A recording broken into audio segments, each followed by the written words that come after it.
questo è il fiore del partigiano, questo è il fiore. Questo è il fiore del partigiano, questo è il fiore.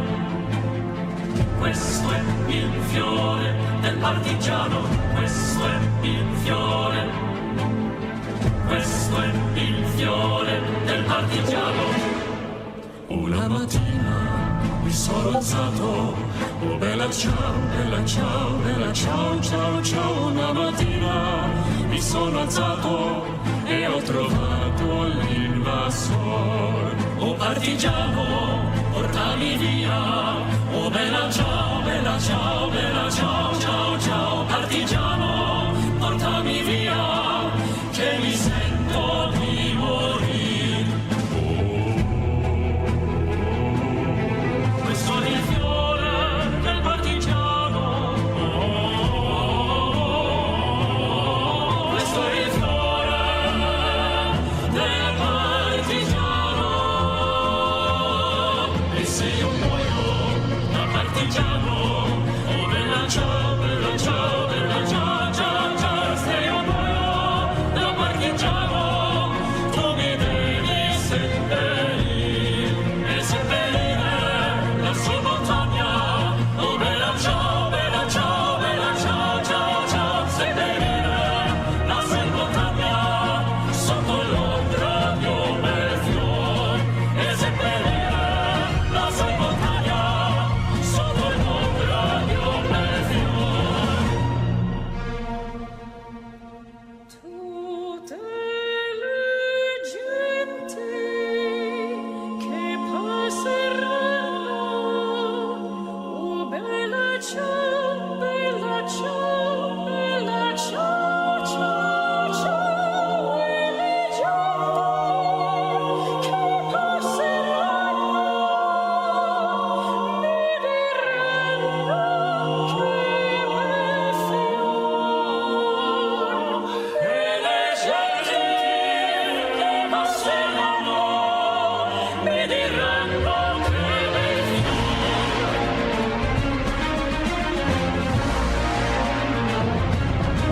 E questo fiore del partigiano, oh bella ciao, bella ciao, bella ciao, ciao, ciao. Questo fiore del partigiano, morto per la libertà.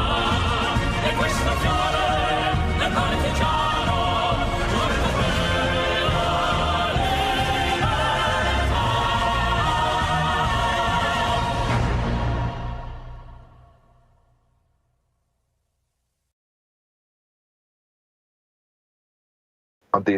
All right. At the time. Good evening, everybody. How are we all tonight? Going great. Doing well.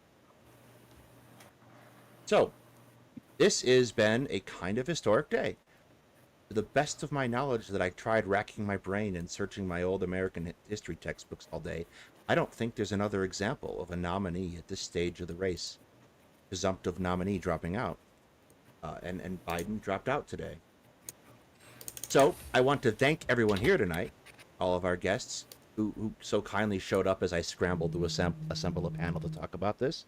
So why don't we go and you go ahead and introduce yourself and advertise your channels to get started. I am Daedalus Media, co-host of Two Guys Talking History. Up next to me is Lucy Haze. Go ahead. Hello, Lucy Haze, biggest Polish Jewish trans streamer. And yes, I do politics, history, and games. I mainly talk about the war in Ukraine. It's true. It's true and real. And Maya? Hi, my name is Maya Adkison. I have a channel with my name, Maya Adkison, every Sunday, usually. This week we're on a hiatus, but generally 9:30 to 11:30 Central every Sunday. I host a show called Bad Science Sunday, where we take a comedic approach to dismissing and dismantling bad science takes on the internet. So like and subscribe, and hope to see you there next week. Steph? Hi, I'm Stephanie Helms, and whenever I've been on Bad Science Sunday, I always bring the elephant in the room.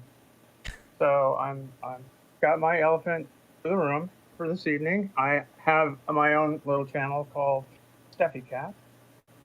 I just ramble on about sailing and sailmaking and politics and this, that, and the other thing. And I, together with Bree McCune and Amber Belrad and Carly Chardonnay Webb, we launched a new channel called The Transpositions on, it's Thursday, 8 p.m. Eastern Daylight Time, or 0 Friday, 0 Zulu, 0 UTC. And we do that weekly on Thursdays. Fridays for anybody who's... Yeah, that's what... All right. Commander? I'm Lance McMillan. I'm a retired U.S. Navy commander. I don't have a channel. For some reason, people seem to think I have something to say, so they invite me to talk on their channels. Lord knows why. You're quite fun, that's why. And Hetman, okay. if you want to introduce yourself as well. So I am Hetman, and if some of you are not aware, I am the co-host of Two Guys Talking History, and I am definitely not the brains behind the channel, but I am very honored to be able to take part in it. Well, all right, I think that wraps that part up. So, I guess the first question to talk about is, did anybody really expect this to happen? Because I'll be honest, I didn't. I thought it was a possibility. I did too. I didn't expect it to happen, and honestly, when I heard it did, I was pretty surprised. Sorry. Oh no, go ahead. No, I was going to say I was shocked when I heard about it, but also every single day this week, I was hearing, another Democrat coming out against him. I was hearing about donors pulling out. It was relentless. And I was seriously concerned about whether or not he'd be able to hold out until the nomination. So I don't know. I started thinking that it was a real possibility that he would, in fact, it's obviously been on the table and the subject of conversation for 2 weeks, and a relentless push from the mainstream press that just reporting to this person, that person, the other person. We don't know the sourcing of the stories, whether some of this stuff is all kinds of weird. Ultimately, it was going to be Biden's decision. Is what I kept telling people. Like, look, you can argue that maybe he should get out, but the most important thing is going to be, how do we keep fascism from coming to America, wrapped in the flag and carrying a Bible? And I think Biden was smart enough to know that, and I think that COVID convinced him that his age and his ability to actually lead a successful effort to keep fascism off of these shores was just something he couldn't do. And I think he made the right decision, and I think it happened in exactly the best possible way for it to have happened. Because it's not going to be a floor fight on the Democratic convention floor in Chicago like we saw in '68. This is going on in '68, but it's going to give us time to really sit and reflect how we keep Trump and MAGA out of power. Yeah, I think part of it was that American politics by design moves slowly, and the Democrats especially are reluctant to ever engage in a unexpected course of events, at least recently for the past 20, 30 years. So I didn't necessarily believe it was going to happen because it would be unprecedented, and there wasn't Mhm. there wasn't a kind of way to kind of foresee what might happen. And I'll be honest, after the news broke today, I kind of turned on The West Wing to be my comfort blanket. Watched a couple episodes of that because there's a certain surety that you kind of get used to in Democratic politics. And it's just not there anymore. Like today's kind of been crazy. Everyone's going, well, who's the nominee going to be? Oh, it's Harris. It's definitely Harris. And I think that's a good question. That is a good question. Can Kamala Harris become the nominee? And she kind of just waltz in there? She's already taken over the war chest as of a couple hours ago, and it's a substantial one. I was just about to say $96 million says she's the nominee. There's also the fact that a lot of other people have coalesced around her very, very quickly. Higher ups within the party. So I think that bodes well for no inter-DNC feuding over who gets the nod. What do you guys think your prospects are, with this change happening in the way it did? It's such a disruption, and I worry about it sort of going forward. What are her prospects?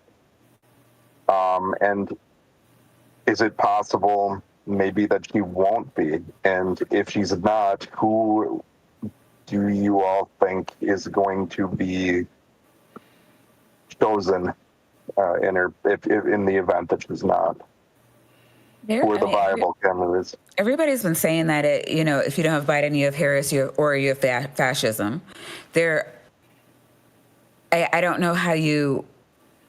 Nobody has a campaign together. Nobody has gotten the funds together. How do you amass that much money?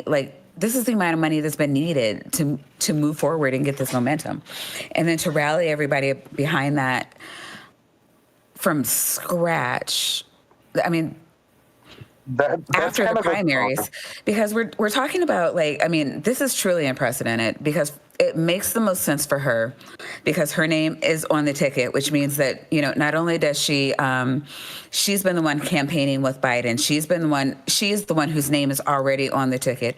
She is the one that already has the momentum at her back. When you talk about replacing her with somebody else, you have to understand that a lot of the Republican states are going to, even just having her on there, a lot of Republican states are already going to try to sue to keep, and they've already said this. A couple of AGs in red states have already said, oh, no, we don't want to, we couldn't possibly change the name on the ballot, way too late for that, or, we're going to sue because, and then you're talking about different states that have, depending on what their state constitution says about electors and how they have to vote. We're already done with the primaries. You're going to say, even if it's somebody that's really popular, let's say Gavin Newsom, nobody's voted for this man. They have ostensibly voted for Harris. It's really hard to say that anybody else has a claim at this point. I think part of the issue is a lot of the potential rivals, the most likely ones, have already come out and said they're behind Harris. So they're not, Buttigieg is a perfect case in point. Buttigieg, Newsom, And the fact that Nikki Haley, a Republican, came out and endorsed Harris. Oh, all of the electors in Tennessee. Yeah, all the electors in Tennessee, all the electors in North Carolina. There was another purple state red or purple state that came out where they were we're behind her. But that's because their people have ostensibly voted for her. I don't know how you get them behind somebody nobody's voted for. Go ahead, Lucy. Pretty sure at least a few prominent Democrats have been a bit more aggressive about Kamala Harris, basically saying if Biden steps down, then if it's not Kamala Harris, then good luck. I'm basically not going to be supporting this. I'm pretty sure that happened. I'm blanking out on the names, but I'm pretty sure something like that has happened. Right? Yeah. I don't I mean, ask the names. I but, agree. yeah. I agree completely with everything Maya just said. It's first of all, it's going to be a kick in the teeth.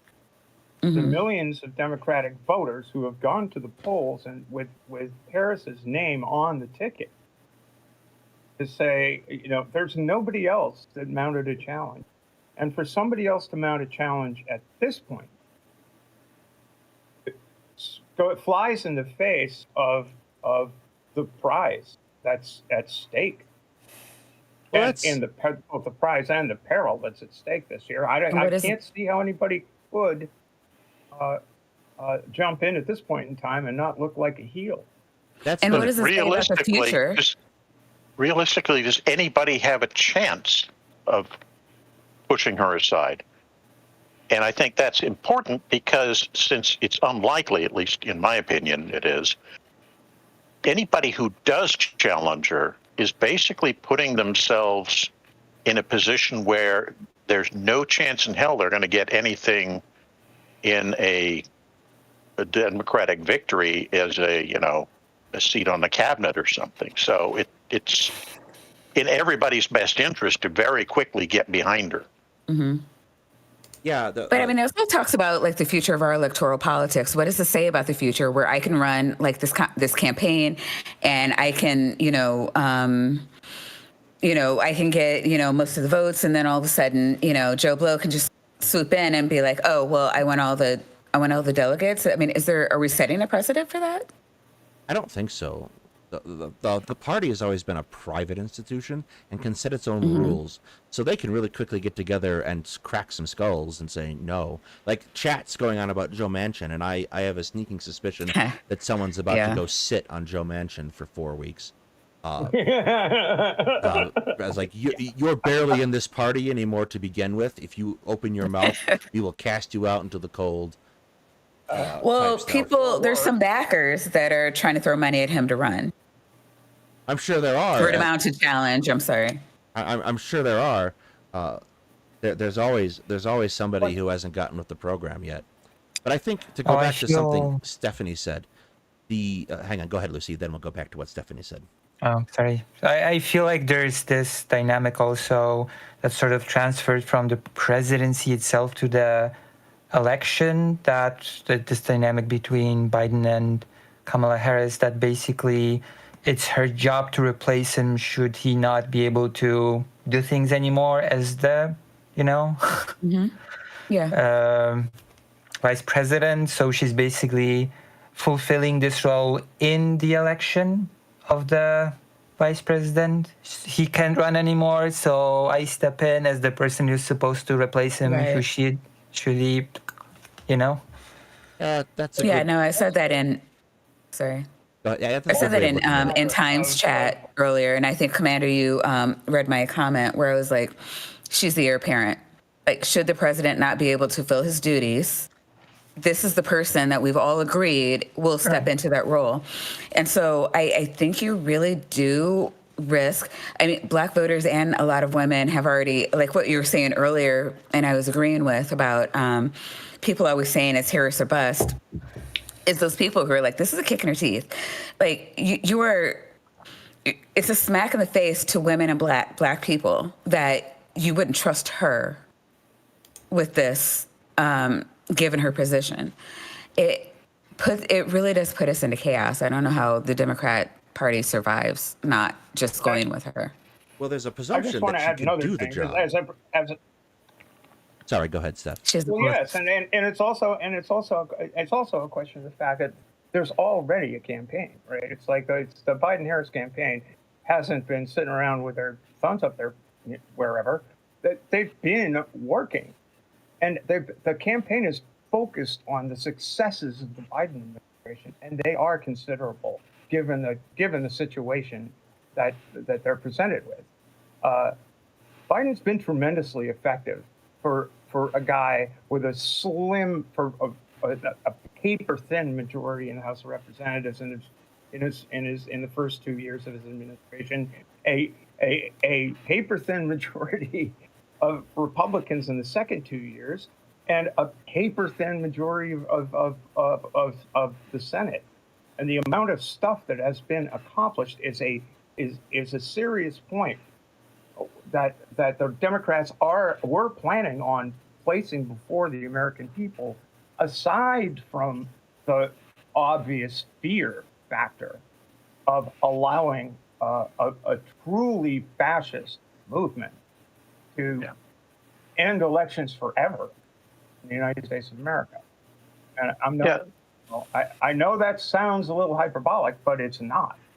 No, it isn't. Read Project 2025. They mean every single word that they wrote in that document, 900 pages.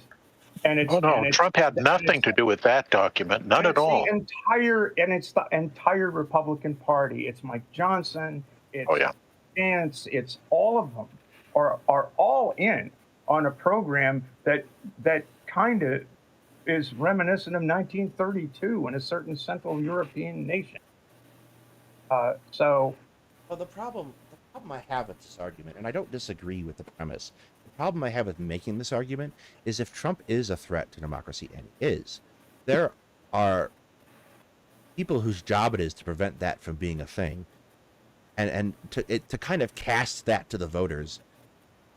It's a bad argument because it's not, strictly speaking, my job to protect the integrity of the Constitution as a voter. It's very much the job of those people who say, well, we've taken who are an those oath. people?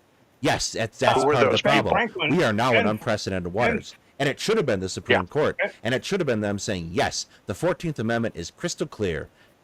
Trump started an insurrection. Poof, gone. He cannot be on a ballot. He cannot serve for federal office. It should have been that. Yeah, but when 6 of 9 are convinced that no, he needs to be made king for life. The Supreme Court, the Supreme Court is the Supreme Court, and it's all you need is 5 judges to say this is where we're going to go, and all of a sudden that's the law of the land, and obviously we can look back to Andy Jackson, basically saying, well, John Marshall's made his decision, now let him enforce it, and basically, wow, screw you, pal.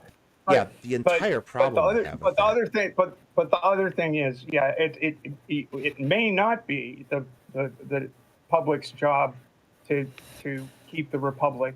But Ben Franklin quite famously said, in answer to a question, "What have you given us? A republic, madam, if you can keep it." So in fact, it is our job. But the problem is that I don't have statutory power to go up and arrest Trump. And I guarantee you that if I tried, I would have a very short run of it. So it is not that he's my favorite president by far, way down near the bottom of the list, but Jackson famously said of one of the rulings that came out of the court that justices have ruled, now let them enforce their ruling. And he basically flipped them all off and said, we're going to do it my way. I don't give a damn what you want.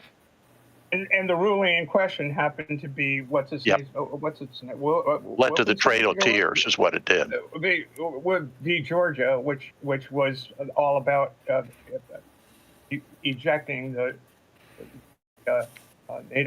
native tribes out of But that's my point, is that at some point, but that's my point, is at some juncture, you could have a president who just says, I'm not going to pay any attention with the Supreme Court rules.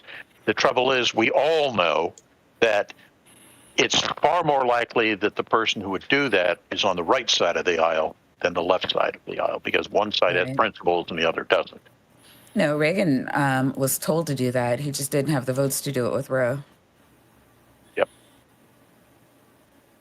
Well, this is actually rather interesting because it's reminiscent of the court packing threat that Roosevelt brought forward in trying to get the policies of the New Deal enacted, and it was basically a threat. Roosevelt was threatening the Supreme Court. This is what I'm going to do. And there was a big public brouhaha. But the court itself got scared, and they backed off and said, yeah, well, okay. Well, Yeah, I don't Roosevelt had the means to do it, though. I don't know that Biden doesn't have enough. the left has, Doesn't have enough oomph for it. Not yet.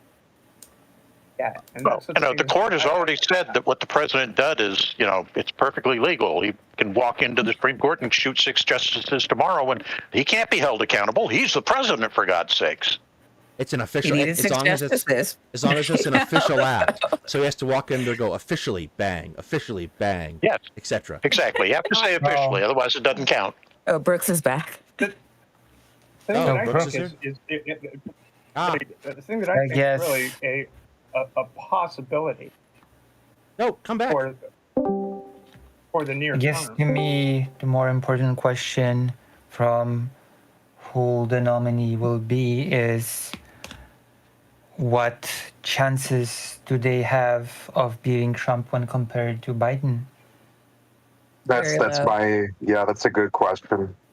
Before we go Right on now, to it's that, very low. I'm hi sorry. Brooks, how are you? How you Brooks. doing, man? Oh Jesus, why do I have you so loud? I have a brand new audio setup, so That's that would probably be probably from it. that. Okay. Hello. I'm apologizing in advance for any other wonkiness, just in general. I had to rebuild my computer. It's a long story. It's been a long few days. for Congratulations. It's been a long for all of us. Brooks. Mm, I'm sorry. It's just been one Accurate. day, hasn't it? Shit. it has been one long, like 40 to 100 day. But yeah, how you doing? I guess, we're talking about the big news, the The big news? likelihood What of happened? any other Democrat beating Trump right now. Well, everyone else has a better shot than Biden. The polls and the way that they sort of have spoken to this, it's been confusing to look because the way that you sort of start noticing is that the numbers sort of for both sides go down when you start comparing Trump against Kamala, for example. A poll, I want to say 2 weeks ago that was done, did kind of everybody. And Biden had the highest percent against Trump having the highest percent. But with everyone else, you actually see that the undecided voters actually increase significantly. I think There's that, a good chunk of people who are voting for Trump who become undecideds very quickly when it's Kamala or Pritzker or anyone else. That is a very key element that is very under observed. I think generally element is that when you do put somebody else, when it's Biden, Trump, everybody's just basically. When it's Trump, mystery Dem, Kamala, whoever, the Republican undecideds go up a lot. the other thing is, I don't think anyone seriously considered the question before. So you can get on a person on the phone and ask them, well, what if Kamala Harris ran against him or Gavin Newsom ran against Trump? And they might say whatever or give a blanket answer because it's not likely to happen but until today. And now when they take the question again this coming week, it might be a dramatically different thing. Just Well, We're because. gonna see. Also, right now the age topic is becoming reversed. There's a brand new young candidate fighting against, I think, the oldest nominee in history. Yes. Hetman, you I had did a something? clip. I put a I clip. don't think that has I put a traction. clip on. I put a clip on. I mean, it had traction with Biden. Different game. I put a It clip will on have my. traction for certain with Trump. Let's say Kamala is the nominee, who probably is the most likely in some capacity to be on the ticket.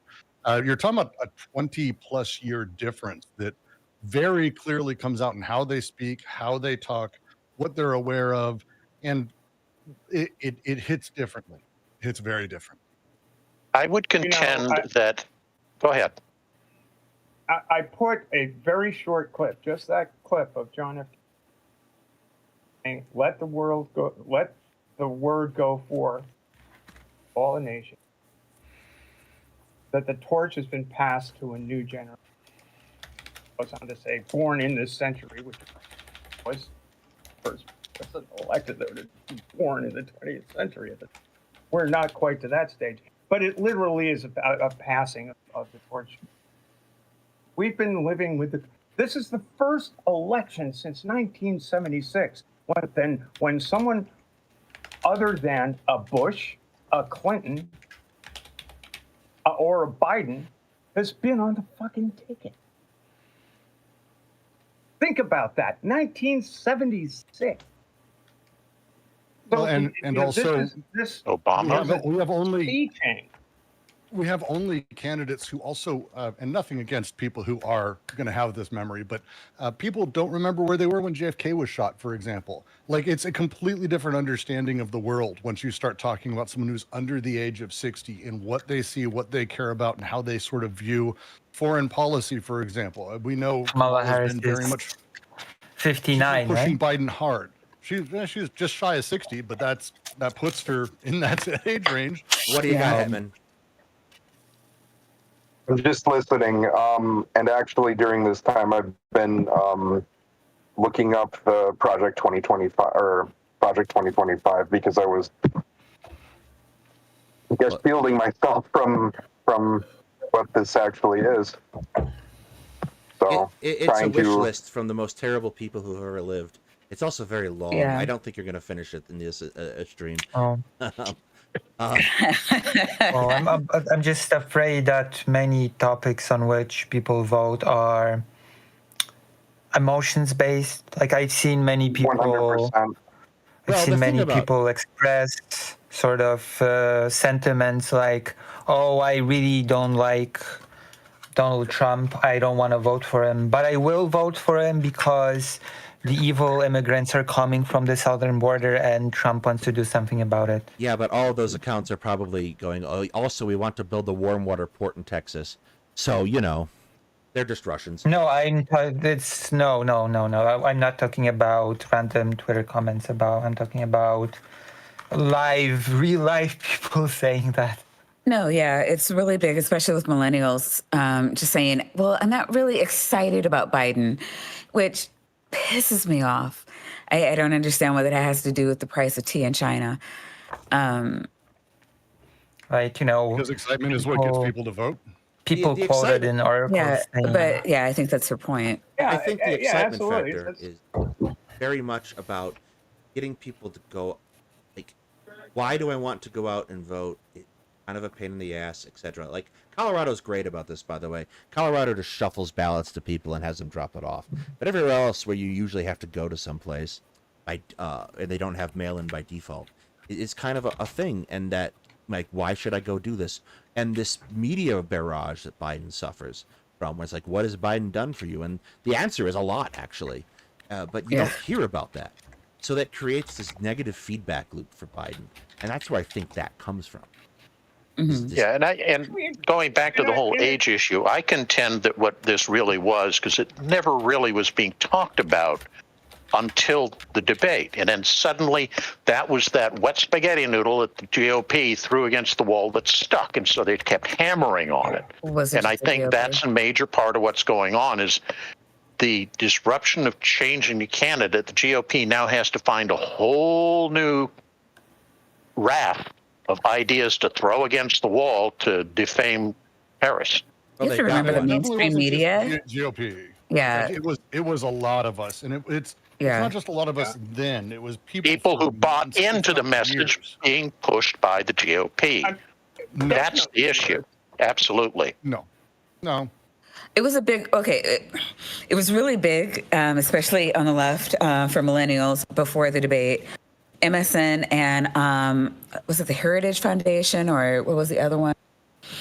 Are people really that simple-minded that they vote for the fascist over the old man? Yeah. No. People just won't vote. There's a difference. Which is the same fucking thing. No, it's not. Right. Well, absolutely, it is though. Not quite. Well, it is in the result, but it's not in the action nor in the way that people behave or what impassions them to do. The only thing that matters is the result. From a purely pragmatic standpoint. I mean, if you jump in front of a car or if you don't move from in front of a moving car, I mean, same thing. Right. Sure, but when we're talking about what causes people to be motivated to vote and how votes are actually won and how people win presidencies, it isn't won through pragmatism. It isn't won through appealing to some sort of light economic policy. It's won through impassioned voters who show up. There's a reason the Republicans have won my entire life, and it's abortion and guns. Like, that's it. It's like fucking women over. I hate homosexuals. I hate trans people. They impassion their voters. Dems have failed my entire life to give us a single reason to go. We go because we care. Those of us who care go. But there's not a lot of us in terms of that. There's people who sort of, they show up because it's kind of their duty to, they kind of, and that number's ticking up as people get scared on our side, and it's whatever it is. But the actual driving to the polls, it's a nightmare to do. There's a reason midterms, for example, always go Republicans' way. That, like, this is one of those things that it's just better to be impassioned.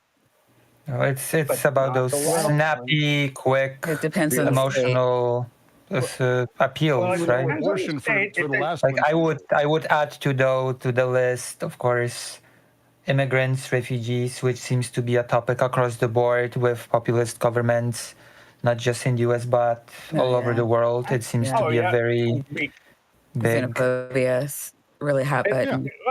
Let me just say that people tend to underestimate the power of sheer, unadulterated, visceral hate in motivating people to do things politically. It's the Norm Macdonald line. People hated Hillary so much they voted for someone they hated more.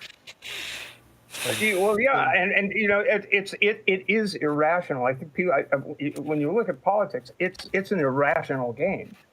And people who are successful about it, people who are successful in it, you can't just entirely throw away policy.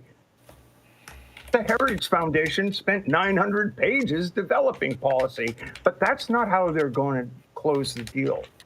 The way they're going to close the deal is by incorporating into that policy that visceral hatred of the pick your target.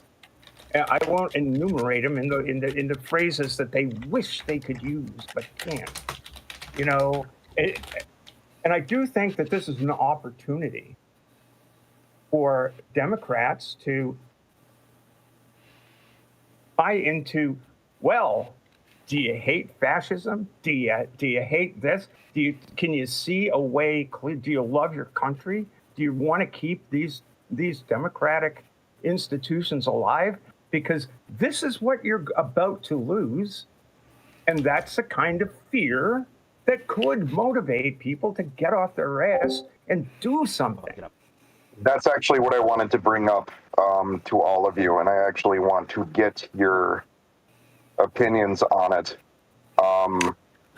I'm actually a bit worried about this because too many people fear of, like, oh, this president is openly fascistic, will take away democracy. It all feels very abstract, but sort of slogans such as these people will come and steal your job, these people will come and commit crime and, I don't know, kill you, these people will do this to you, that to you, and I as a candidate will just stop this from happening, sort of hits home for many people more than if you will let this person win, then they will do away with democracy and freedom, you know? That's my... So regarding like the issue with refugees and immigrants, like that rhetoric is not new. It didn't start with Trump. That was yeah. It didn't. And it's very international as well. It's very prominent in Europe. Mm-hmm. Here's my honest.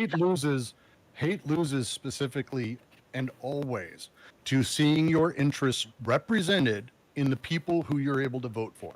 That's it. That's all it takes for 100%. 100%, and that's what they're not seeing. You even have sections of populations which, and I can give like maybe Chicago, you know, where I'm from as an example.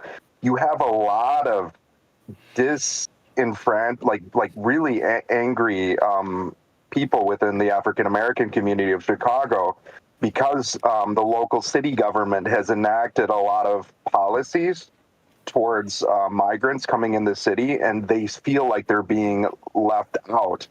They don't see any benefit from the people that they elected, and they're actually turning more right. So you have these issues already.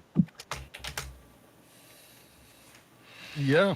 I mean, but this is kind of the fun part. The next 5 weeks and really the next 4-ish months until we hit November, the ability for anyone to put pressure on whoever the fuck this person's going to be is going to be very different than if it was Biden. The ability to place pressure politically on whoever this person is, and that includes Kamala Harris, by the way, the pressure can be insurmountable. And there's a lot of potential because there's going to be shakeups in the DNC power structure necessarily. Obama doesn't have the hold that he did once Biden's out. He may have some cachet with Harris, but you're talking about an entire switchover of a lot of the power infrastructure.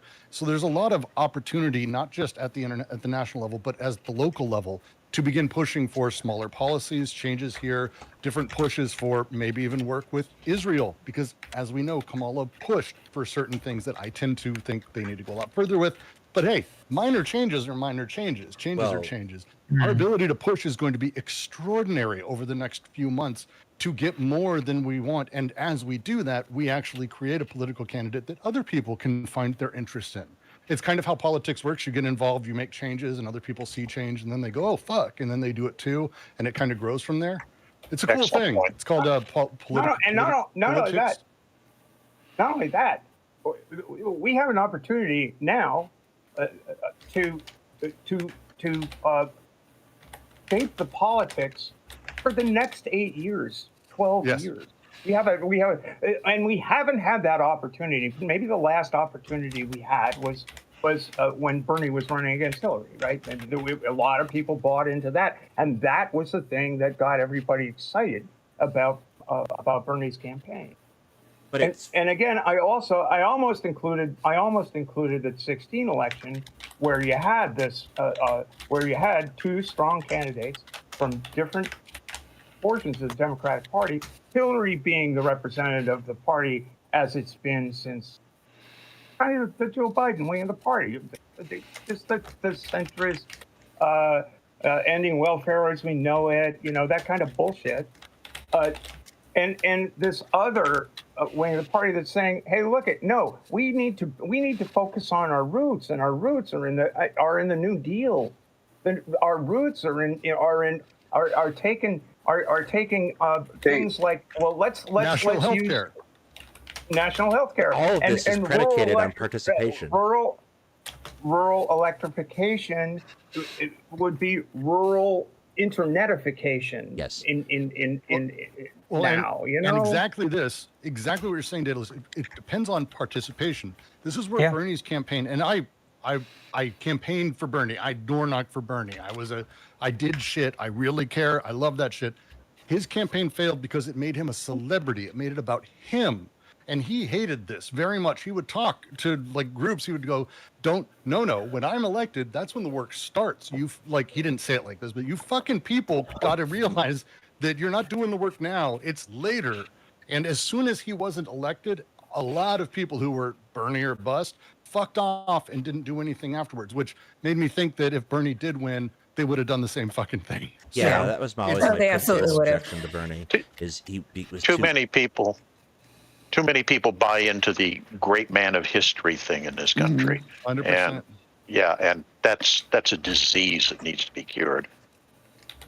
Well, everybody's looking for a savior. Everybody wants to know, who's going to do my work for me so I can get back to my cat videos. Nobody actually wants to put the work into doing it themselves. And I keep telling people, I'm like, no, your vote is the minimum. You have to get somebody in that's willing to listen to you. And then you have to talk to them.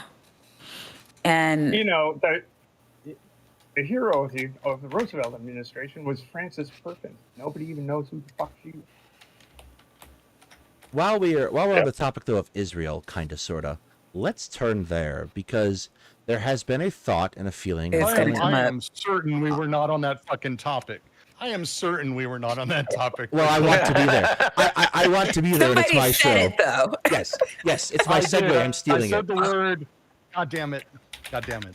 Said a word that started with the letter I. That was enough. Yeah. Yeah, we're there. It's my show. Well, That's no, where we're going. it was going to come up though, because a lot of the Biden hate started, especially with the younger generations, because of the way that Palestine was being treated. But I do not think that translates over to older Democrats. I don't have that feeling. Like No, No, it doesn't. there's no, but always older Democrats did not want him to drop out. right. But there's always been this particular feeling, at least with military historians, it's very quiet. Because if you speak this out loud, you're going to suddenly find yourself very unemployable. That maybe Israel is slightly excessive in many ways, to put it mildly. Do you think a Harris administration believe that would be perfectly? This older Democrat was perfectly content Biden do in exactly the way he did it. So I'm actually very happy that it's happened this way. Do you think a Harris will have a better chance of exerting pressure on someone like Netanyahu, bearing in mind that he is the most slippery screwball in all of Israeli politics? No, and no. I do. I don't know. I mean, people have been saying that she's better, and I understand her stance might be better, but we're also asking her to do something that 7 generations of white men wouldn't do. I don't know how to feel about it. No, I mean, that'd be cool. I mean, it'd be nice. Granted, women of color is the first one. We put it on all of you. I get it. But it ain't going to be Biden. Like, it could be Pritzker. It's not going to be Biden. Pritzker's, Look, yeah, I know it's not going to be Biden. But it could be Pritzker. It could be. That's white dude. Like, he's a little bit better on it. But you don't need, we don't need someone to go, bomb Israel. That's not the No. to go, the slightest bit is all it takes, and then Israel has a lot of problems. Or just say, hey, we support a ceasefire. That would make me happier. That ties into what you were saying, Brooks, is this opportunity to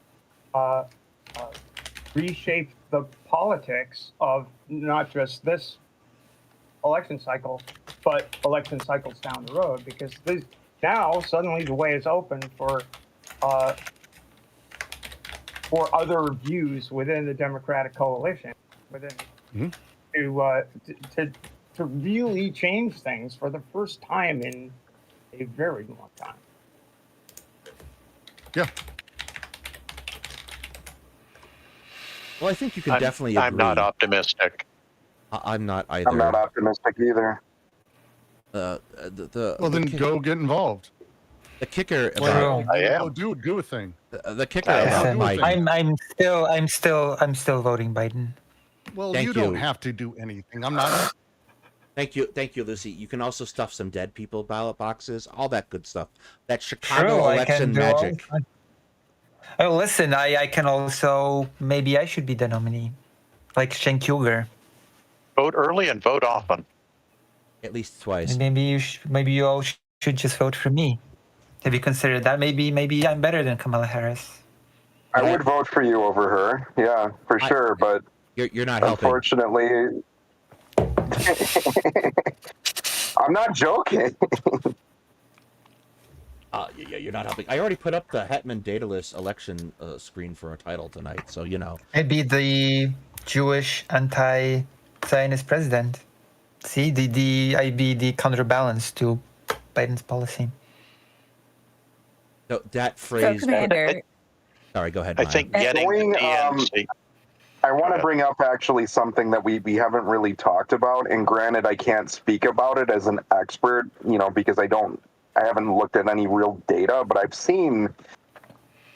I've noticed that there has been a huge disillusionment, especially with Palestinian American voters, but also the Muslim American voters as a whole, with the Biden administration because of what has happened. I am not convinced that if Kamala Harris if she is the nominee, that is going to change anything. I was watching an imam, forget where in Michigan, but he said, I've never heard this kind of anger before towards any president or any standing, but he said that he holds the death of his relatives, the death of, his people on Biden's shoulders. And I think that will transfer over towards Kamala Harris. I don't think that she can wiggle her way out of that. They're angry about that. And he even said, which is it's mind-boggling, because honestly, had there been a Trump administration, there wouldn't have been actually much of a difference in this at all. There are some sort of isolationist Republicans that, are kind of like anti-Israel, but yeah, it could have been worse. It would have been much worse. Trump promised that it would have been. Yeah. I mean, for Ukraine too.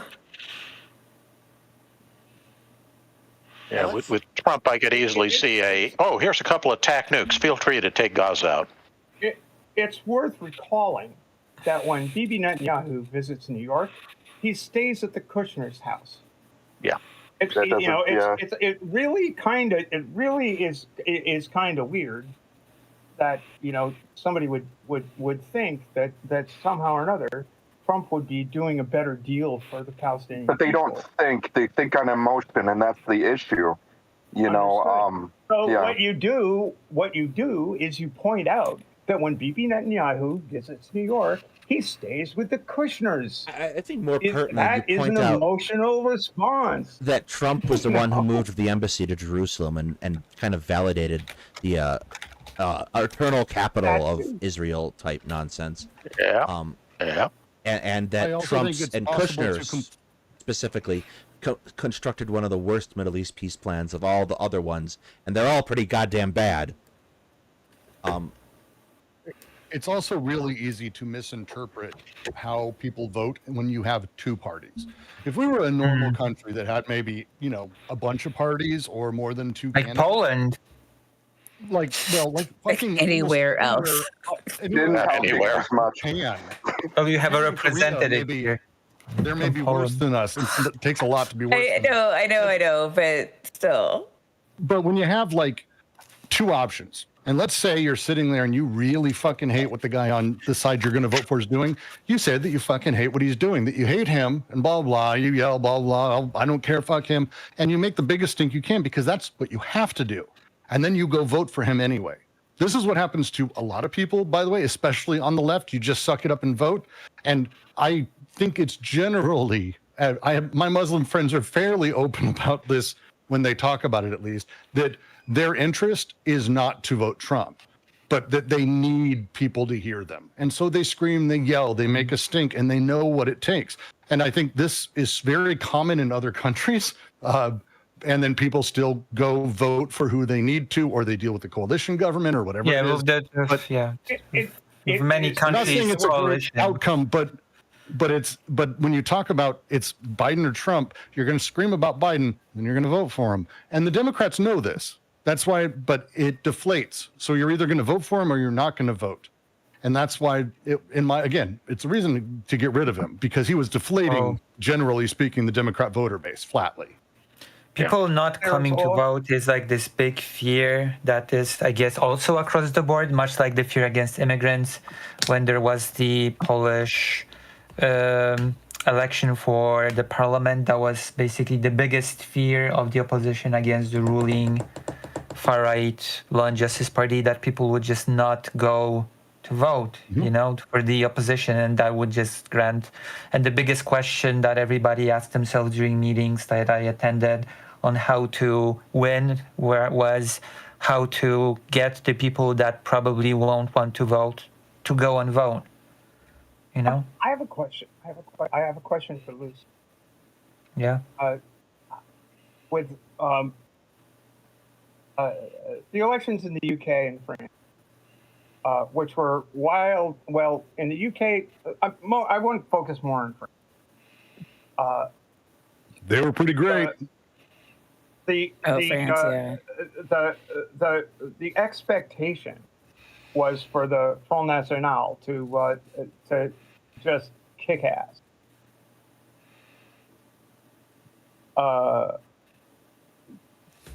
And I think that's hopeful, especially after seeing the elections in the Netherlands, the elections. Well, obviously Hungary is who, by the way, Viktor Orban course. goes and visits Trump in Mar-a-Lago before he heads off to Milwaukee. Oh, Just Hungary after he is. met with Putin. Just after he meets with Putin, I wonder if there were some documents sitting around Hungary. Mar-a-Lago that Oh, it's just. to use. But I guess to use. I'm wondering if, Yeah. if you see any hope in Europe in turning away from the neo-fascist movement that is really a worldwide movement. Well, I can see some hope because of my own country that has been for for 10 years or something under the grip of the Law and Justice Party that has been basically eroding democracy very steadily. Hungary has been set as the model for which it should because we all know that Hungary is at this point, to use video game language, a controlled democracy. And Poland, and of course there was this whole relationship that Poland and Hungary would defend themselves mutually against the evils of the European Union, against any punishments, etc. And then there was this huge turnout at the election. People decided that they don't want Law and Justice anymore. It was actually pretty well agreed that if Law and Justice would win, the rhetoric was actually eerily similar to the one in the US, that should the Law and Justice be victorious in that election, it would probably be the last free election that Poland would see. So the stakes were pretty high at that moment, and there were huge rallies. That's actually what made the cut, that there were these huge rallies organized by the opposition that made a lot of emotional appeals to people, alongside with emotional policies,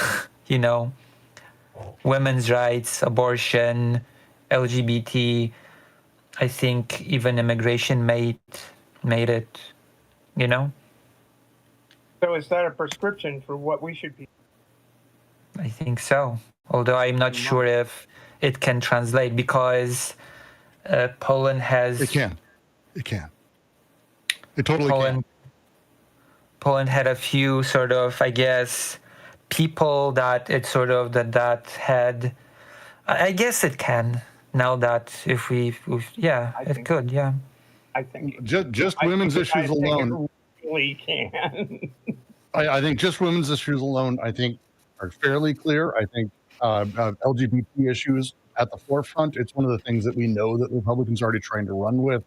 And if Kamala is the leader, it's one of the awful bonuses, I guess. When Obama ran, we saw the GOP for what they truly are. And it's because they kind of couldn't resist. It was almost too easy for them to just be racist bags of shit.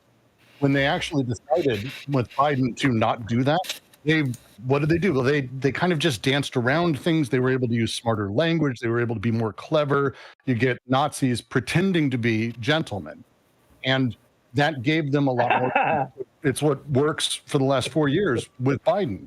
With Kamala, it won't, because they're unable to hold back how awful they are as people. The situation here is, from my perspective, a bit more baffling, because the Law and Justice Party has had its scandals, like the visa scandal. It was mostly political scandals, like scandals with corruption.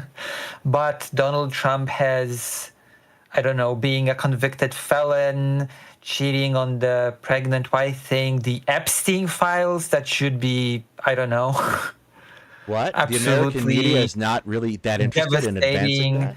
Oh, I mean, American media is one thing, but shouldn't that be a death blow to someone's political career, being in those unclassified files about? Yes. It should be. It should be, particularly when it's from the party who decided to try to turn pedophile into a political slur, which was a terrible idea, by the way. It absolutely should be. But the fact that it isn't means that the Republicans have yoked themselves to a man who is that low, and have actually debased themselves to that level.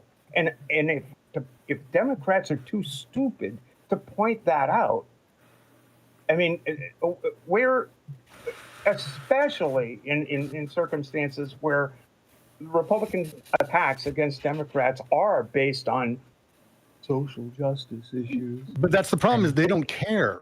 Yeah, But Like, they but don't the care. They problem don't. But we should. is Well, the no, we should, they but- don't. No, they don't care in the sense that they're fascist. Fascists will sit the last There you go. month, maybe month and a half. All that there's been has been a call on the right and laughing about how, look, the people in charge won't let Biden step down. He's got to stay there. They know who's really in. Now that he's gone, oh, look, Biden's gone. The people really in charge. They don't give a shit. They're going to say the same things no matter what. They're going to be the same terrible They're already people. calling They're it gonna do too. the same terrible things. Yeah. what I worry. Trump could rape their mother and they'd be like, you know what? She wanted it. Like, they're fucking Well, idiots. They don't My Yeah, worry that- here, my big worry here is that Trump will be able to just, I don't know, commit crimes like child abuse and other Yes. things like that, and will Yes. just fly over the radar. done that. And Kamala done that. Harris will be That's scrutinized happened. over. it's Yeah. happened. He's totally No, done all I'm those- saying about moving forward that Kamala Harris will be scrutinized over, Yeah. I don't know, far. The way she laughs. Yeah, Yeah, that happened today already. That's the thing. that was No, the Libs of That TikTok was Trump's compilation. comment, but Trump's comment was a caller laughing Kamala. It's like, really? That's your thing? He's usually much shittier, but he usually goes to the heart. That's what they've got on her. They Yeah. can't shit on her policies because they Well, they have two They can't things shit on her actually. DA record because they like her DA record. Like, they're not going to be able to really do much against Kamala except for the horrifying. Yeah, she's They- not white. She doesn't have a penis. She's married to a Jew.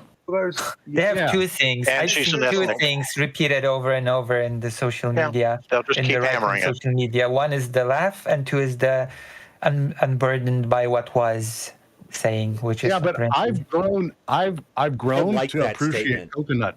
Like, I mean that as a thing. It's a thing I used to laugh about. Like, it's a dumb fucking anecdote story she would tell over and over. It's fine.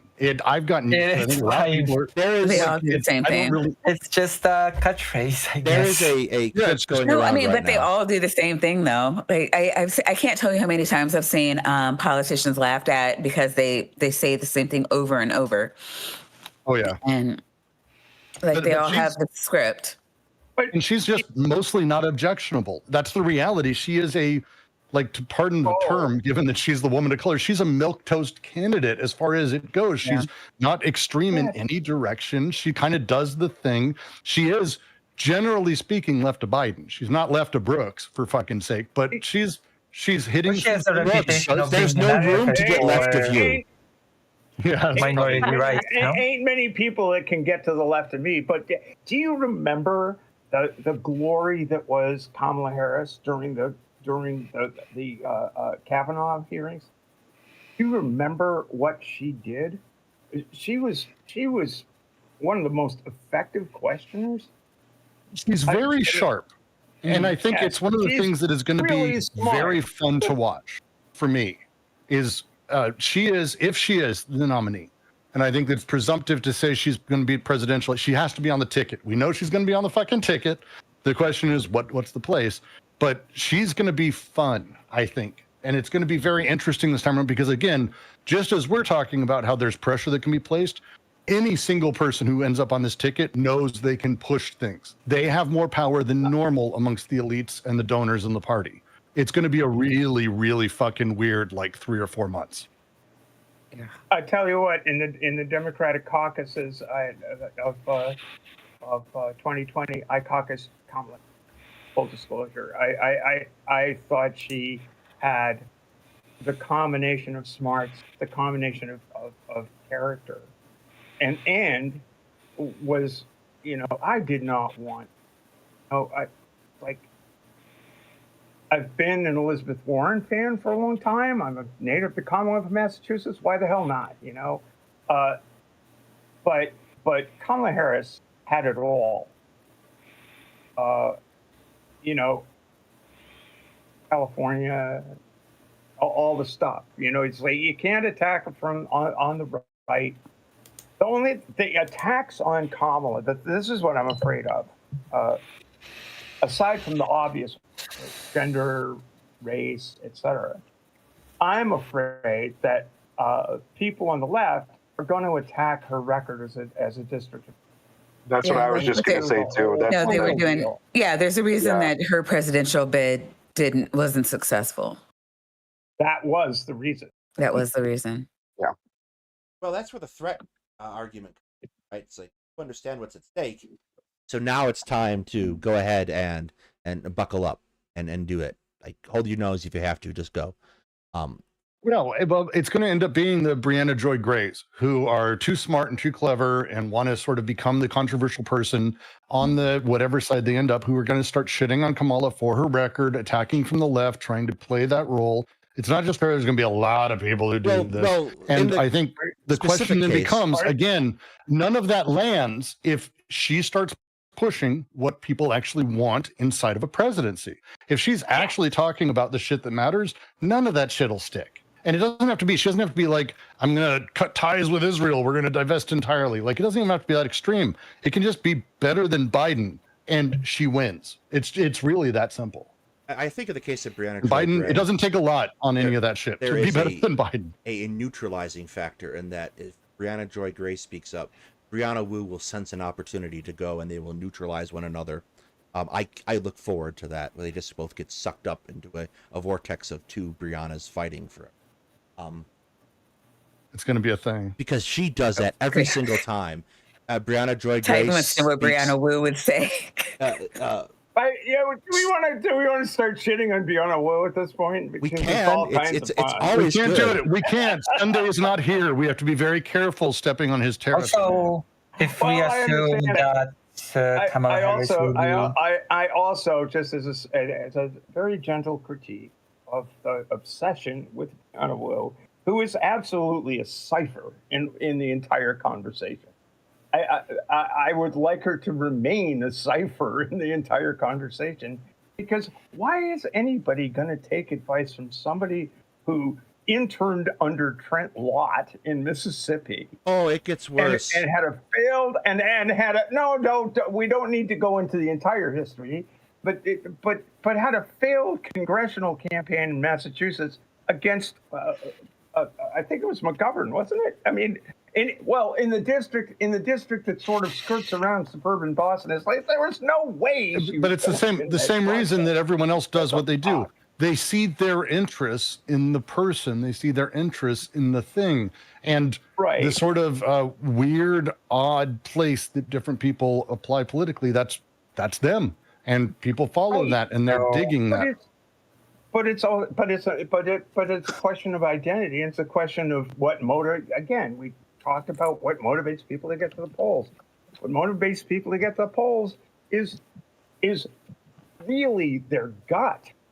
And I think the failure of the Democratic Party, but insofar as it's been a failure, and I would argue that it hasn't been really. We've been fighting a holding pattern against the rise of fascism here. Yes, and it's a great way to put it. And we need to break through, and we have a chance this year to break. I really believe that. I agree. really believe that we have a chance to break through. To break through, you must go on the offensive, and the Democrats only fight defensively. And if we let them. If you give a good kick in the pants, DNC, they'll go. Who's setting the policy and the setup for the DNC this year? It's random delegates, super delegates, people getting together. They do the voting thing. They set the thing. If you didn't know, the Republicans, the first year ever, they didn't allow committees. They didn't allow outsiders. Trump and his team wrote the entire thing themselves, and everyone flew in for it. If you haven't watched the interviews, it's worth watching. It's the most disillusioned people I've ever seen. They're all very sweet, like older white people, and it's like they're like, I don't know why I came in. We sat for a few hours and we thought we were going to be going to committee, and then we didn't. And now I'm here. And this is like just very confused. Well, and the DNC is going to be doing this. It was a rally that Trump didn't have to pay people to attend. No, that's convention. Different thing. Yeah, but that's what the convention is. It became a rally that he didn't have to pay people to attend, nor was he likely to get shot by his own side again. Well, you never know. But coming back, We can only hope. I just want just very briefly, then I'll shut up. I know I've been talking a lot, but I am an older white person, but nobody's ever accused me of being sweet. so assuming that Kamala Harris becomes the nominee, who do we think will be her pick for vice presidency? Who will be Kamala Harris's? I have an answer that I don't think anyone's going to like. I have one that I want, but one that I think is a smart choice. The smart choice is Gavin Newsom. You can't. He's got the California disease.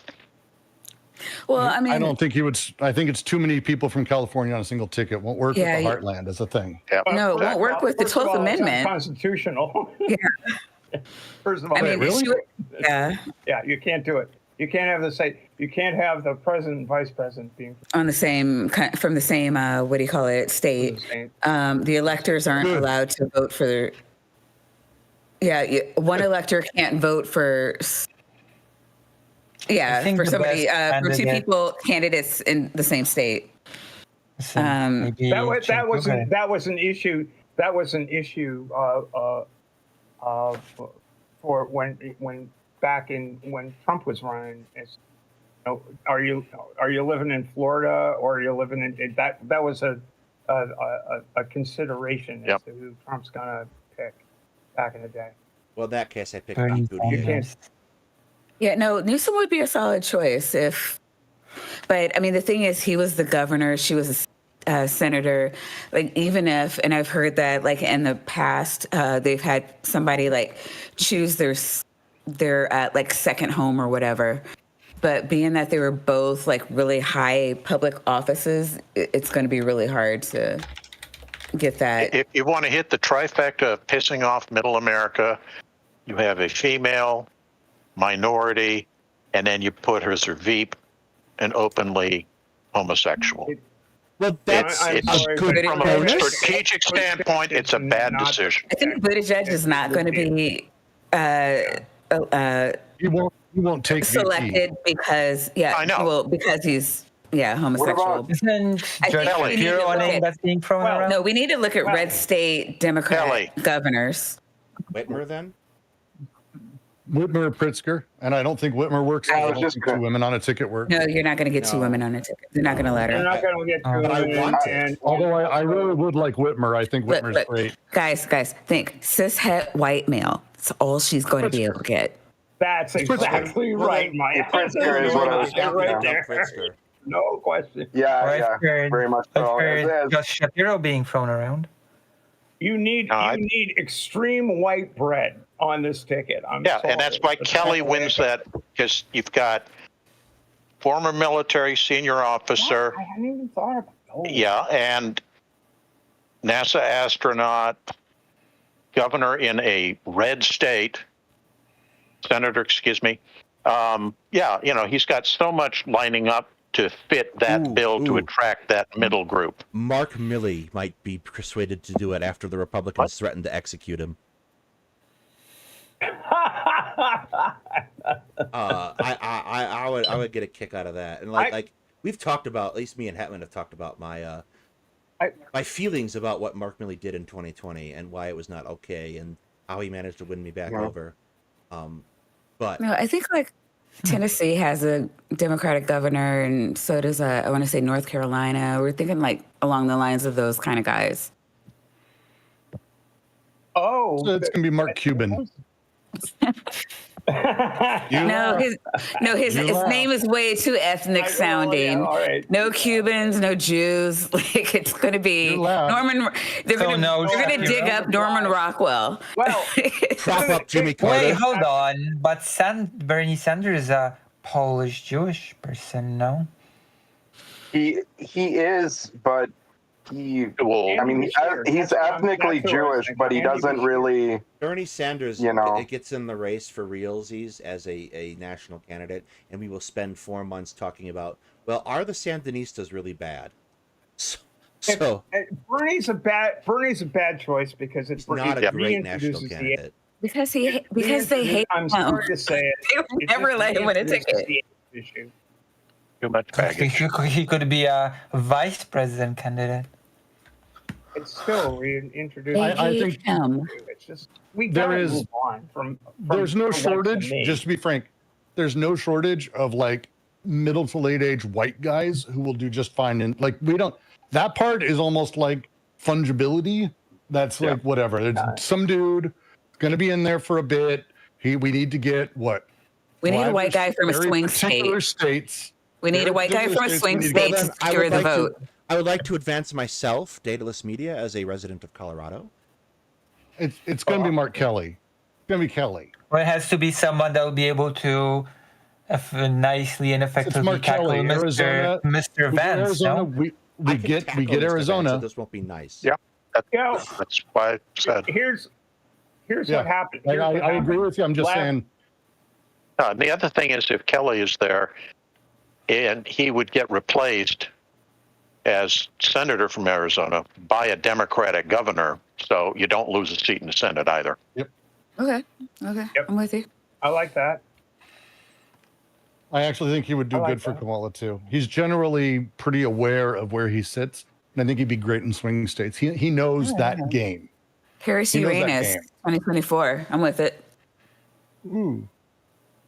So here's what happened. I think Mark Cuban is more serious about this, by the way, than people think, and I think we should be a little horrified that that's not that much of a joke. Yeah. It was a joke 3 or 4 months ago when I made it, and then it's turned out to be like deeply terrifying in how close it is and how suddenly it's appearing on a lot of lists, and I'm like, I need to stop making jokes. Basically, I was like, well, we need to have our own billionaire who's a real billionaire, so that way he gets to laugh at Trump. It was a joke I made one time, and now I fucked us all, and I apologize. That's okay. You know what joke I made in 2012? I made a joke that Putin was going to be the next Democrat or next Republican nominee in 2012.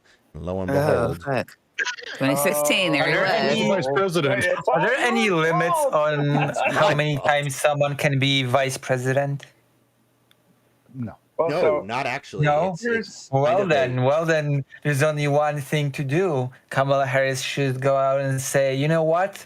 Mike Pence is my guy. Joe Biden is vice president. Mike Pence is my vice president. Let's go. I love it. So here's what really happened. I mean, we've been talking all around this issue, but what happened last night on Neil the 604 Atheist little podcast, I announced my. You cut out lo there, and Steph. Behold, I said last night on Neil the 604 Atheist little gathering, I announced my candidacy for president. Biden cleared the way. They cleared the way. But I'm perfectly happy to withdraw in favor of the better king. If we bring Mike Pence into it, I think at least one of my Patreons from Indiana will have a fit. It's fine. It's gonna be perfect. Like betrayed by Donald Trump, did the right thing when push came to shove. You know, is this a presidential ticket or an anime plot? Both. It's got a huge emotional appeal, I'll give you that, but it ain't happening. He did the right thing. He switched to the right side of history and hence has won another chance as vice president. So I don't know what the question to ask is about Ukraine. I do know what it is, because the only question I would really ask is, do you think Harris brings a different energy to resolving Ukraine than Biden did? Because I know for a fact that Hetman decided to despise Joe Biden the minute he didn't offer direct military aid to Ukraine. And that was it for him. I know her husband's been speaking out in favor of Palestine, so she could bring some energy there. I don't think anything different's going to be done with Ukraine, honestly. Well, we'll see what her stance I will think be it's, with I think things we're going to like. see. Go ahead, More Luis. incrementalism. Oh, I was thinking what her stance would be with important things like the sanctuary zone, the safe haven zone that Russia still has, things like that. Because there's no chance that she'll be worse than Trump on Ukraine. That's just, no. definitely no, maybe she can only be the same or better than Biden on Ukraine, which are things like will Ukraine finally be able to attack their, the airfields deeper in Let's be Russia. real. If Trump wins the presidency, you're going to see an expansion of genocide, an expansion of No, yeah. genocide in Ukraine, and we're probably going to Absolutely. see resumption of Kazakhstan attacking Armenia, bare minimum. And You mean that- Azerbaijan? that's It's going to be I'm a double sorry. genocide. It's late. I have. It's going to be a genocide everywhere. Yep. Like, Regarding name another 24 country hours. that had a genocide in the last decade. It's going to start again. Like, he's I not. Regarding Ukraine, a lot Sudan of will that. blow up again. Yeah. I would Regarding- love to hear. I'd love to hear Commander McMillan's thoughts on where we often hear of the of the assumption that the military is sworn to right-wing values. I don't see that, and I don't see that at all. This way, when I go on base, because I do most of my shopping there at the commissary and the exchange. When I go on You base, lucky bastard. yeah, I know. Tax-free. Hey, but 25 years, I deserve it, right? Absolutely. Yes, you do. Yeah, fair. And thank Anyway. you for your service. That's Anyway, the key is that when I go there, I very rarely see any Trump stickers on cars in the parking lots. I also see far more same-sex and interracial couples walking around on the base than you do on the outside.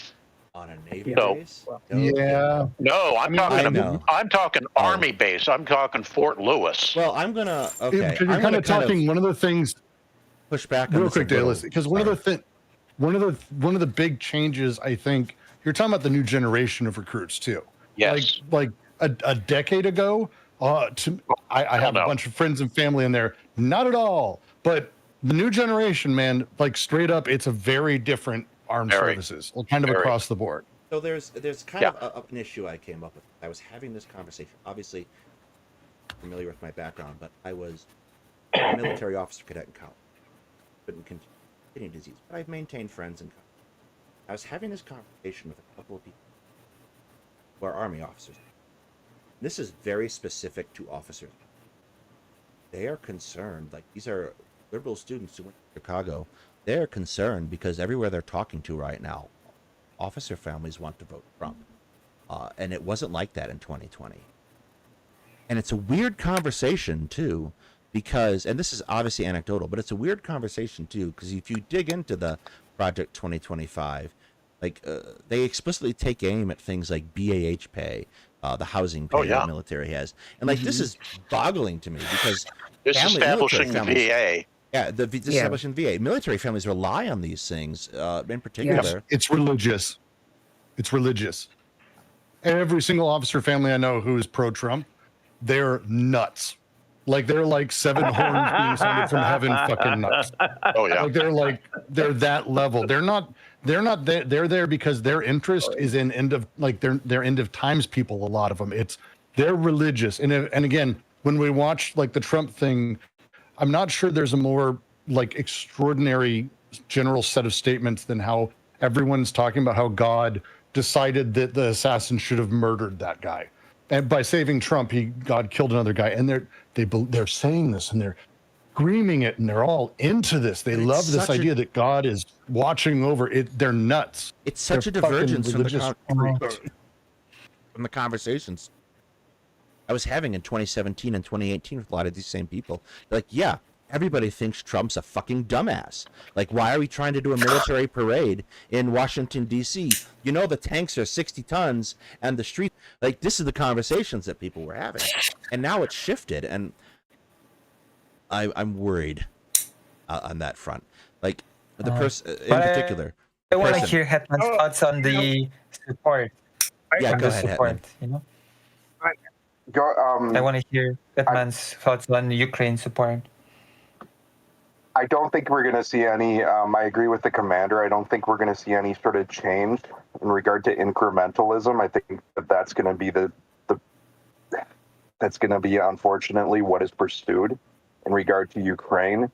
Because I think there's a lot of criticism to begin with Biden's handling.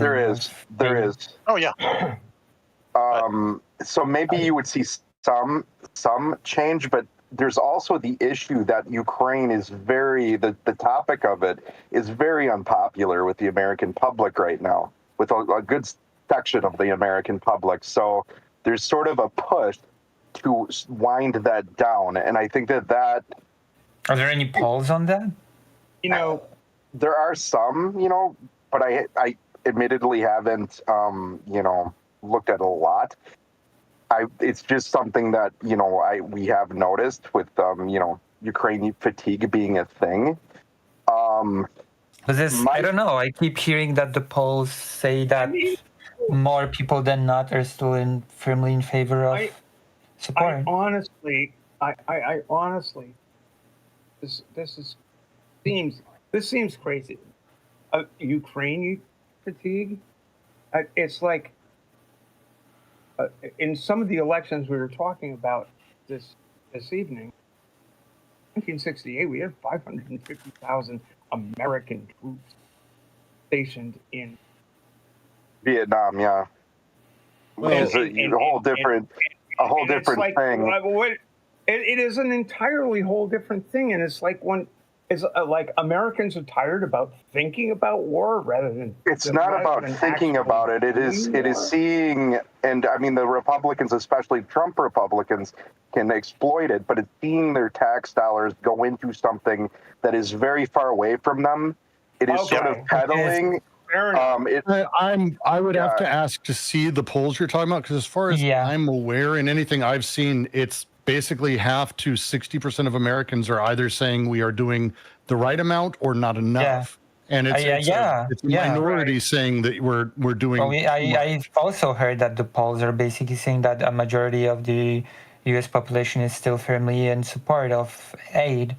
And there's also the fact that the aid given to Ukraine is still a fraction of what the U.S. has spent on past conflicts. But I'll tell you what's happened. What's happened here on this channel at Two Guys Talking History is my ability to focus has been divided heavily because it's been replaced by a white hot rage that cannot be contained about Palestine. And that's why I've been focusing my energy. So we haven't been doing as much Ukraine coverage as we used to. But I think still do public at large. But then again, give me a moment to rage.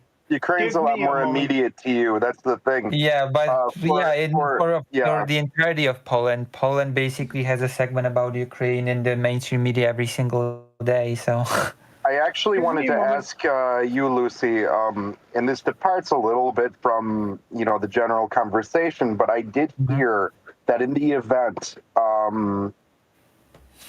say Trump is elected and support is pulled from Ukraine, that Poland is developing some sort of plan to, if Russia pushes further, to actually intervene in some way. And for me, I mean, I think that would be a not a terrible scenario, given the very real possibility of what we're facing. I mean, that would terrify me. Are you really? That's a good. You would see that as better than what's happening. It's not. I think. Here's what I'm saying. It's not better than what is happening now. But I think if Trump is elected, then you're basically what else is going to happen? Are we just going to let Russia devour Ukraine? I mean, I'm gonna go a little bit more radical as a Polish person.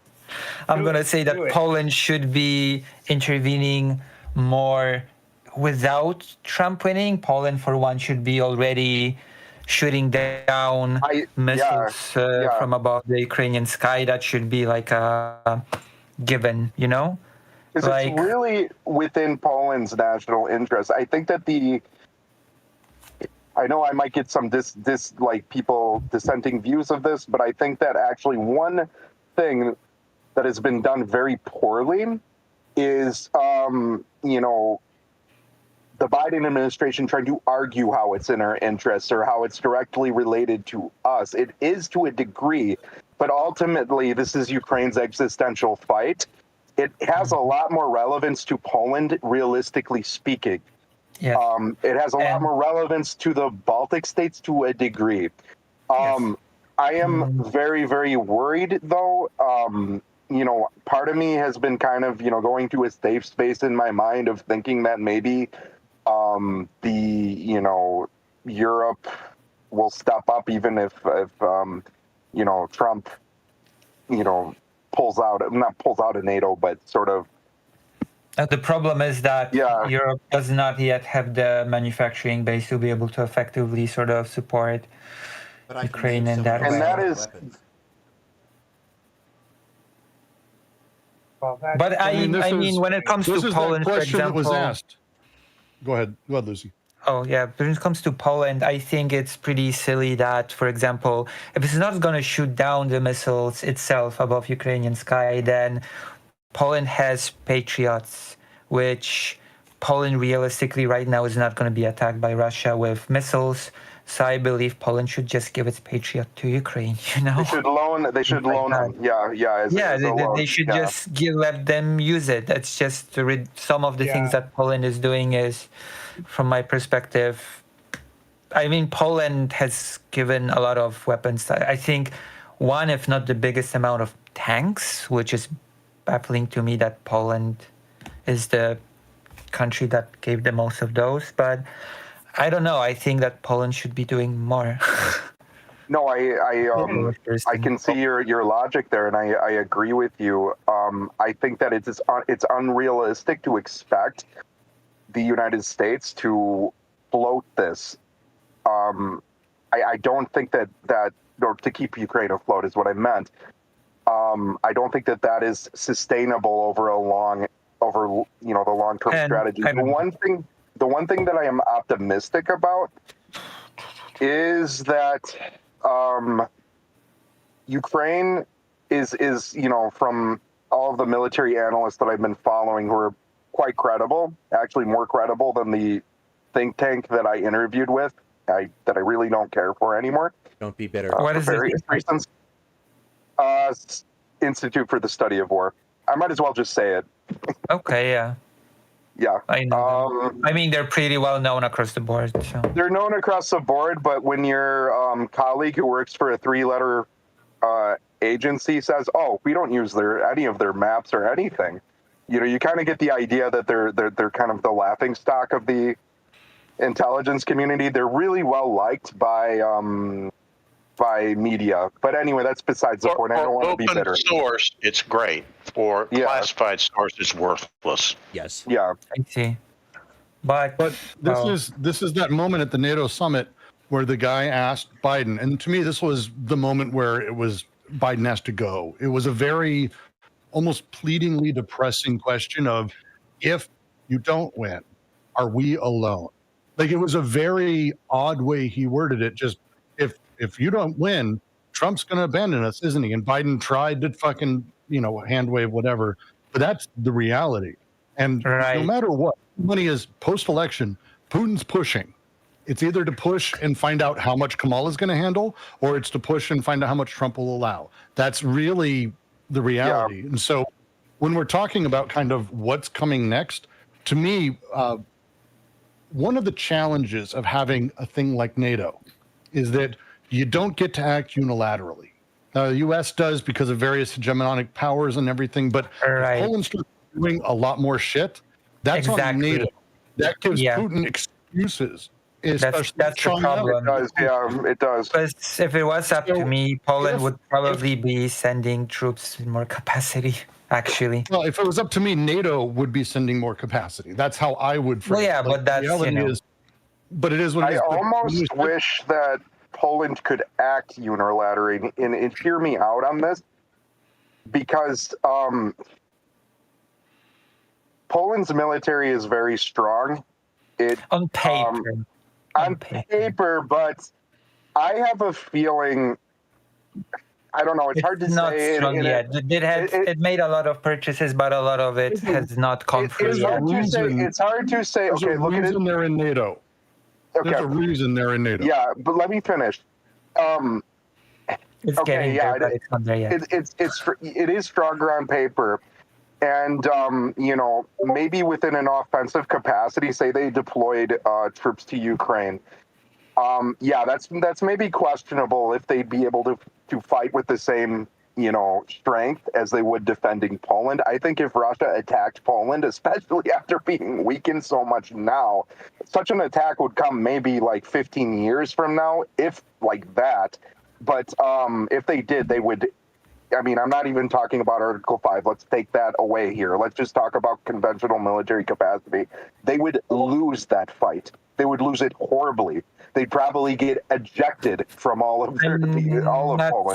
I'm not so positive. I am 100% so. sure. I'm pretty familiar with the Polish administration, and I'm not so positive.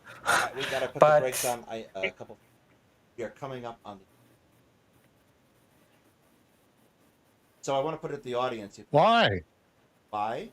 Because people have places to. I'm a 2-hour streamer. It was just getting fun. Hetman and Lucy were gonna get in fight. I wanted that. No, we weren't. I mean, I can we're not. arrange a Hetman and We have the Lucy fight same any day. position. Well, there's one more thing that Poland actually does well. Because there's a big thing that's happening in Poland right now, which is the creation of a special school for military field medics, which is a big thing because there's a shortage of those in Ukraine. Of course, they're also being targeted, and this special school will be, of course, schooling, training Ukrainian soldiers. They're already being trained in Poland when it comes to, and there's this whole exchange of we're getting experience from the Ukrainian battlefield, taking it to Poland. Poland is making changes and then training Ukrainian troops back. There's apparently Poland is the country that has the biggest amount of volunteers military-wise from all the countries. I know that there are a lot of medics that go from Poland to Ukraine that first sort of start treating soldiers from their own pocket and then start fundraising. We can circle around back at the end. Anyone in the audience who has a burning question who wants to ask it, I see things better with super chats. Everyone else, we're coming up to the end of the show. If you want to give your final thoughts on, you give me money. I'm allergic to everything that's not dollars. Yes. Anyone who wants to give their final thoughts on the Biden and Harris, ticket kerfuffle, now is the time. So Brooks, any final thoughts? Yeah, no, it's easy. The conversation about Ukraine is one thing. Palestine's one thing. There's a lot of one things in which this election is really the fucking hinge. And as much as I'd love to say I'm going to care about all of those things forever, if Kamala wins, I will, because I'll be able to. If Trump wins, our country is actually in a really big fucking problem. And there's a lot of the world, more than just the country. Yeah, but you know what? Yeah. I'm not the world. I'm Washington. Well, I'm in the world. You're Washington State, but this is the reality. I'm trying to run to anywhere in the world. Yeah, it's a safe space. I mean, the U.S., like it or not, is not just in its own bubble. It has influence all over the world. Lucy, really? You think I don't know this? So after Trump takes over and he starts destroying the infrastructure and he starts destroying education, he starts destroying civil rights, I have friends who become in trouble. I have massive things that I'm able to deal with here, and I only have so much. I'm just a person. There's a reality that when Trump is elected, NATO probably will mostly dissolve as we know it. In fact, there's a lot of relationships that are going to dissolve know as about we know that. it. Well, there's a As we know it, tier yeah. system proposed for NATO. Yeah, I don't know if I don't think NATO is going to dissolve as we know it. Actually, I don't even think Yes, under it will. Trump that the U.S. is going to pull out fully. I don't think that there's just so much invested in it. I don't think that that's going to happen. But yeah, Trump will enforce a subscription model, a two-tier system. I mean, he already Buy announced the it. NATO Article How 5 DLC similar pack. to you on Trump's $5.99. Sure. Then let's talk about how this actually happens, because I think you're taking specifically what I say extremely literally. Trump is not going to dissolve NATO. That's not how it Right. works. Pull back what's happening in Ukraine. And when that happens, people in Poland and other countries in NATO are going to be like, what the fuck? And Germany's going to be like, what Yes. the fuck? And then they're going to send in a couple troops, and then Putin's going to be pissy. And we're going to go, I don't fucking know what's happening here because I'm Trump. And then little by little, the bonds that make NATO will absolutely be destroyed. That's how these things work. There's a reason Iran won't come back to the table in order to do more nuclear deals with us, because there's no reason for them to, because we fuck them over every time.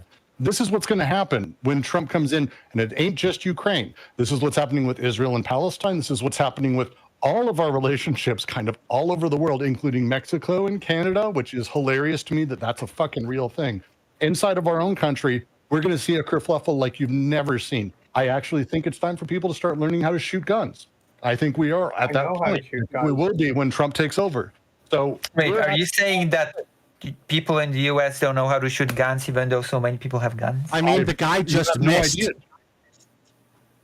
No, most people here, a lot of people here don't dig guns or have guns. Like, as much as like we are outsized, the number of people who own guns own thousands of them. Mr. It's Man, hilarious. I'm in Maine. I have guns. Oh, Jesus Christ, what are you talking about? Yeah, I thought U.S. was the country of guns. Everyone goes to the a lot of Americans who have guns don't know how to shoot them. Just saying. Yeah. Also I true. think that this statistic is like 1 in every 4. So I mean, it's not as like a small amount of people, but I agree, and it's disproportionate politically. I think, like, you know.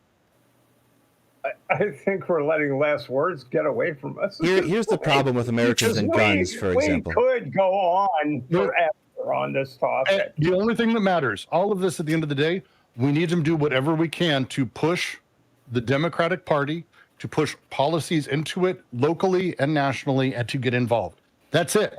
Because if we lose this, we will not be able to do shit for 4 more fucking years. And the last time we weren't able to do shit for 4 years, we lost Chevron, we got presidential immunity, and we lost Roe v. Wade. Plus a bunch of other shit that's fucking, like, those are just insane ones. Yeah. So I am going to interject here. Filipina for the 250 pesos. Like, Chevron's genuinely the end of this country. People don't understand that. The Chevron decision is the end of America already. It is. Thanks. It is. We got to fix that. Thank you. Lucy, go ahead. Any final thoughts? Yes, I think that it's been a pretty tough thing for everybody. I think that many people were sort of on the fence when it came to the whole Biden thing. They were sort of 50-50. Should he be replaced? Should he not be replaced? Will it do more harm than good? And now that it's happened, I guess the question becomes, will the new nominee even be able to defeat Trump at this point? Has this move been done too late, in the game? Things like, I guess I don't think we can decisively say one way or the other how this will go. I think we'll just have to see how this unfolds. There. At least that's my perspective. Commander, any final thoughts? No, I think we've covered a lot of the stuff here. It's I think obvious that even with people of fairly like-minded political philosophies, we still have enormous division within the group on what this all means, how it's going to play disagreement. out. Yeah, and that's a good way of putting it, actually. But I think that's one of the key things is this announcement is so recent, and we don't really understand what the ramifications are going to be yet. It's shake your magic 8-ball and, answer murky, check again later. That's where we are right now. I agree 100%. Steph? Yeah, well, I think we live in extremely interesting times. On the cusp of a potential major change in the governance of a nation that has more military capability than any other in the world. So obviously that has implications to what goes on in the world. And it also has implications about when we're talking about the possibility of a pluralistic society represented by the most likely candidate for president of this polyglot nation made up of people from all over the world who actually founded a nation on the idea that we could do it ourselves without kings, in compromise with everything about American history has been a compromise. Everything has always been a compromise. But in the words of Martin King, it's a promissory note that possibly that compromise can expand to everyone involved. And we have a party that's going to cancel the check without delivering the funds, or we're going to go with a party that is going to carry on the project. And that is what we're faced with here. And I think that Joe Biden made the right decision. He realized he got COVID. He's not going to be able to be that. He's been, with all of his flaws, and I'll never forgive the bastard for what happened in the Clarence Thomas confirmation, proceedings in the Senate. I'll never forget him for that. That was terrible. He learned from that. People learn and grow and all of this stuff. The man's had a tremendous political career, and throughout his political career, he's cared about this country. Donald Trump doesn't give a fuck about this country. The Speaker of the House does not give a fuck about this country. J.D. Vance does not give a fuck about this country. Those people care about themselves.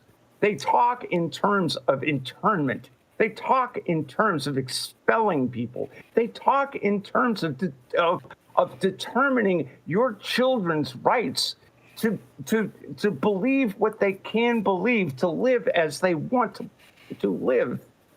And this is not the time to really focus on well, it's this person or that person, it's whatever. Kamala Harris should be the next president of the United States. She has served at Joe Biden's side faithfully and diligently. She has her own ideas. This is an opportunity for the Democratic Party to live up to a new path or explore a new path. And she represents that. And we need to come together and make sure that fascism doesn't prevail in the strongest nation on earth. And thanks for coming to my TED Talk. Thanks for coming on. Maya? Oh God, last words. Shit. I just want to remind everyone that this isn't about being excited about anything. It's saving the world. Being a superhero. Just fucking vote. We are, God, I mean, we could go into, I mean, not wrapping up, but, you know, we could talk about Project 2025 and all the things that you're doing for yourself by not voting for this. But we should also talk about, even if you don't believe that they're going to do it in Project 2025, think about the Supreme Court and how if, was it Thomas and Alito step down, we're just going to be in this hell for the rest of most of our natural lifetimes. If nothing else, we're securing our own hell. I want to reach out to all white women. Nudge, nudge. it's like, please help us out. You know, black women, I mean, we're voting Dems every election, 90%. We're doing our part. We need some goddamn help over here. But, you know, I don't know. I laugh so I don't cry. But I get tired of people kind of brushing this off like, oh, they say it's, you know, the election of our life, every election. But it just ostensibly is the time. Like, obviously, I think it just literally obviously is when you listen to all the things that they're talking about doing, get passionate about being able to vote in the future, being able to keep your social security money that you've already paid into.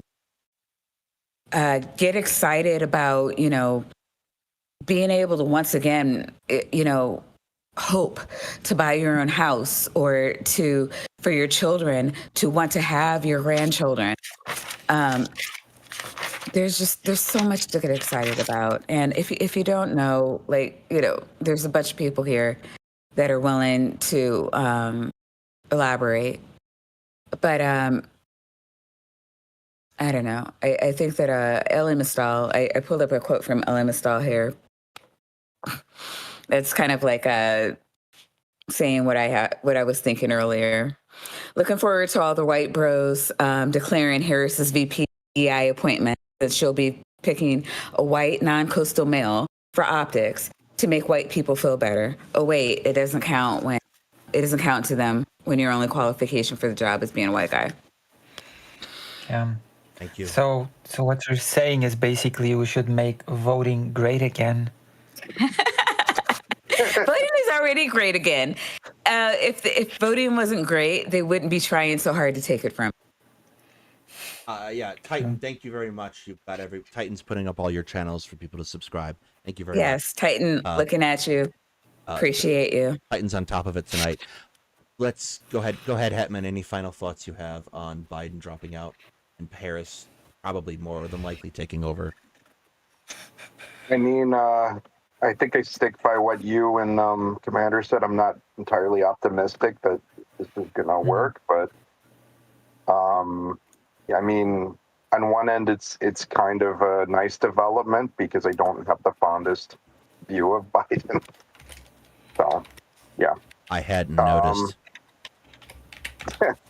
So that, I mean, that's about it. Would you like me to give you some hope, Hetman? I got hope for you. I got very hard, specific things that I can give you for hope. Trump is doing, for some reason, the best he can to actually depress his own voting base. As much as we're talking about, people don't want to vote for Biden, they're not excited for Biden, Trumpers are seeing this. It's the first time ever, for example, abortion is explicitly allowed inside of the RNC's platform this year.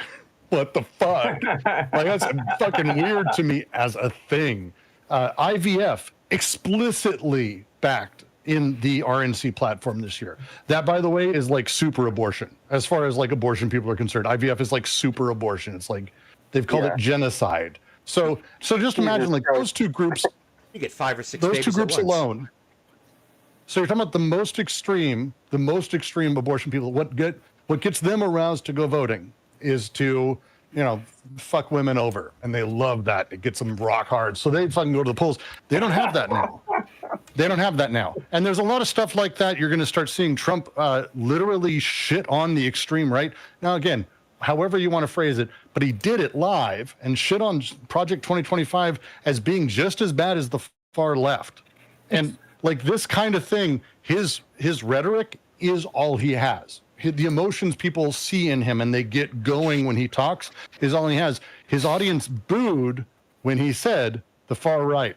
They booed, which is fucking hilarious in every single way. I know we're all talking about, but this is how you depress a voting base, because those people who are now suddenly like, well, I kind of was, wait, that was kind of me. Oh, that's kind of why I'm here. Like, these are the things, just like Muslims with Palestine, just like fucking any of us with a bunch of Joe Biden things. Every little thing is a little cut against that fucking thing that gets you going in order to go vote. Of course.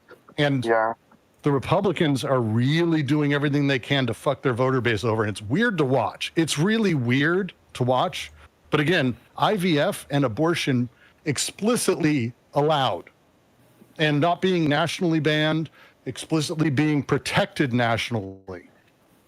Right? Like it's not, there's not going to be any movement. Whether or not that's true, I don't care. Like they lie all the time, but they say this and it's weird. And so that's good news. That's good news. Why do you think that is? They're trying to appeal to the moderates. They're actually doing the same thing Democrats have been doing my entire life, because they know there's no more push. And what are the far right going to do? Well, vote for Biden? They're the They don't dog get that the same caught the problem. car, right? They got know. abortion. They know that. They know they've that got power infrastructure now. They've got what Clinton had the problem with, which is, hey, who are the Democrats going to vote for? The other side? And the answer is they're just not going to vote. Eventually, they're just not going to vote. They know that they're a rump party and they're at risk of going the way of the Whigs. They know that. They understand that.